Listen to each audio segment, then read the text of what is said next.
todos, muy buenos días. Soy María Angélica Martínez, estudiante del componente docente módulo 6 en la Universidad Nacional Abierta, seccional Yaracuy, y me encuentro el día de hoy para hablarles aquí en un video sobre el desarrollo de la secuencia de la planificación de la instrucción. En primer lugar, veremos la formulación de los objetivos, pues debemos conocer cómo se formulan, y esto va en base a tres condiciones. La primera es la conducta terminal, que es la conducta o actividad que podrá realizar el estudiante al final de la instrucción. 2. Condiciones, es la delimitación que se establece en la acción en base al objeto. Y 3. Nivel de rendimiento. Es el patrón de exigencia bajo el cual se considera que el aprendizaje se logra. Una vez que ya conocemos la formulación de los objetivos, vamos a estudiar entonces la organización de los mismos. Todos sabemos o conocemos de antemano lo que son los objetivos generales y los objetivos específicos, pero realmente existe un intermedio que son los objetivos terminales, y ya lo vamos a ver a profundidad. El principal, que es el objetivo general, nace de la necesidad de dar respuesta a una solución o interrogante. En segundo lugar, como les mencioné anteriormente, tenemos el objetivo terminal. Este no es más que desglosar en pequeñas acciones el objetivo general y se relaciona mucho con lo que habíamos comentado anteriormente sobre la conducta terminal, que son las conductas o actividades que el estudiante va a poder realizar al finalizar el curso, es decir, las acciones o actividades que aprenderá durante el curso y será capaz de desarrollar en su ámbito laboral o en su día a día. Por último, los objetivos específicos son acciones aún más simples y que se enseñan por separado. Ahora veremos los objetivos y tipos de aprendizajes. Tenemos otra vez tres tipos de aprendizaje. El primer tipo de aprendizaje es sobre un conocimiento, es el saber qué, y representa el dominio de información, es decir, el manejar datos, hechos o conceptos. E incluso nos vamos a encontrar con varios tipos de verbos que son específicos para este tipo de aprendizaje. Entre ellos tenemos identificar, explicar y analizar. El segundo tipo de aprendizaje es el procedimental y es el saber cómo, es decir, conocer los pasos o la secuencia para lograr una determinada acción. Aquí también nos vamos a encontrar con tres verbos específicos para la redacción de este tipo de aprendizaje, los cuales son construir, experimentar y elaborar. El último tipo de aprendizaje es el actitudinal. Este se relaciona con el saber ser y tiene más que ver con el plano afectivo de aceptar o rechazar algo. Por supuesto, aquí también vamos a encontrarnos varios verbos, entre ellos apreciar, permitir y cumplir. Ahora que ya entendimos que existen tres tipos de contenidos, conceptuales, procedimentales y actitudinales, debemos saber que cada uno se enseña o tiene sus diversas características, no son iguales uno al otro y por ende no los vamos a enseñar de manera igual.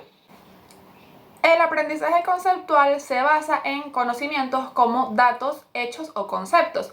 Datos, por ejemplo, alguna información escueta como 2020 o Isaac Newton, es decir, la fecha o el nombre de algo en específico, pero sin profundizar más. Ahora, los hechos son momentos de la historia como por ejemplo la pandemia o la Primera Guerra Mundial. Y por último, conceptos como por ejemplo clases de vocabulario, como pueden ser los alimentos, que involucra demasiadas clases de frutas, vegetales, hortalizas y demás vocabulario. Debemos conocer que el aprendizaje de datos y hechos se basa en la memoria, porque son cosas que no podemos cambiar. No podemos cambiar la fecha específica de algo, como por ejemplo el ejemplo que les comenté anteriormente del 2020 o la pandemia. Son cosas que no están sujetas a análisis. Pasaron así y así nos las tenemos que aprender y estudiar. En cambio, en el aprendizaje de conceptos se va a tratar sobre asimilar la información nueva en base a la información que ya yo poseo de tal tema, de tal contenido o de algo que se asemeje y me permita entonces interpretar o comprender con más facilidad el contenido nuevo. Es por ello que en este tipo de contenidos el docente debe recrear el momento perfecto para la relectura, la memoria y el aprendizaje significativo, que nos permite entonces identificar de manera correcta los datos, hechos o conceptos. Ahora, el aprendizaje procedimental. Los procedimientos se refieren a acciones que requieren de pasos o pequeñas secuencias para lograr entonces una meta en común. Este tipo de enseñanza tiene diversas etapas para entonces lograr el objetivo. La primera es la aproximación conceptual, en la que el docente o guía le brinda la información al estudiante para entonces llegar a lograr el objetivo. Luego tenemos la demostración compartida, que es la ejecución del plan o de las actividades en conjunto entre el participante y el guía o docente. Otro es la automatización del procedimiento como resultado de la repetición y repetición de los pasos hasta lograr entonces llegar al objetivo. Y por último, el perfeccionamiento permanente del procedimiento, ya que realizando la práctica constante, diaria y repetitiva, por supuesto, el aprendiz se convierte en un experto. Para este tipo de contenidos, el docente debe 1. Dar modelaje, 2. Dar retroalimentación, 3. Buscar la repetición del aprendizaje y por último, la incorporación de conocimientos o experiencias previas. Ahora, nuestro último tipo de contenido de aprendizaje, que son los actitudinales. Estos se basan en el saber ser y de alguna forma siempre van a estar presentes en el proceso de la enseñanza. En este tipo de contenido influyen las experiencias previas, las actitudes de otras personas y el contexto sociocultural en el cual cada individuo se enmarca. En este tipo de contenido se recomienda al docente utilizar algunas actividades de manera colaborativa, como lo son exposiciones, discusiones o explicaciones de manera persuasiva. Ahora estudiaremos lo que es el aprendizaje significativo en base a sus características. La primera es que se contrapone por completo a lo que es el aprendizaje memorístico, pues se busca que el estudiante analice las situaciones en base a sus experiencias previas y que realmente comprenda y relacione los aprendizajes nuevos y no a través de memoria, en las que no hay un análisis ni siquiera de la información, sino que de verdad comprenda el concepto que se le está enseñando. Se puede desarrollar a través de diversos tipos de actividades como el descubrimiento o la exposición y se logra identificar que ya el estudiante conoce el tema cuando puede explicarlo con sus propias palabras. Para lograr el aprendizaje significativo necesitamos de la motivación de los estudiantes y vamos a ver un poco lo que es la importancia de la motivación. La motivación es propiciar o fomentar motivos, es decir, que el estudiante tenga las ganas de aprender.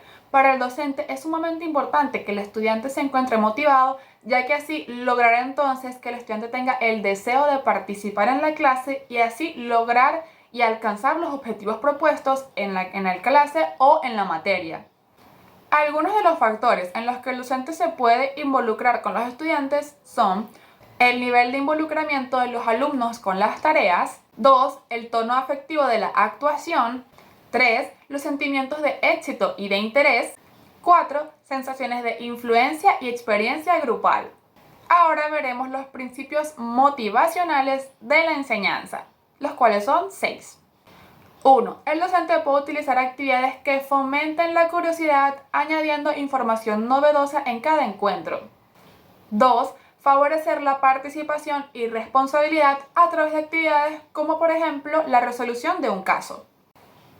3. Generar entornos donde se amplíe la interacción con los estudiantes. 4. Que los estudiantes vean su progreso como una oportunidad de alcance y no como una amenaza. 5. Respetar el ritmo diferenciado de aprendizaje entre los estudiantes. Y 6. Propiciar la autoestima de los estudiantes al reconocer los logros del grupo de manera grupal y no individual. Ahora, ¿cómo organizar las actividades de enseñanza? Nos vamos a encontrar con dos grupos, el aprendizaje individualizado y el aprendizaje grupal. Y para ambos, pues, hay diversos tipos de técnicas y estrategias. En las actividades individuales se debe contar con una atención, seguimiento y evaluación de manera particular. 1. El estudio dirigido, donde el estudiante se mantiene constantemente leyendo información que su guía le brinda.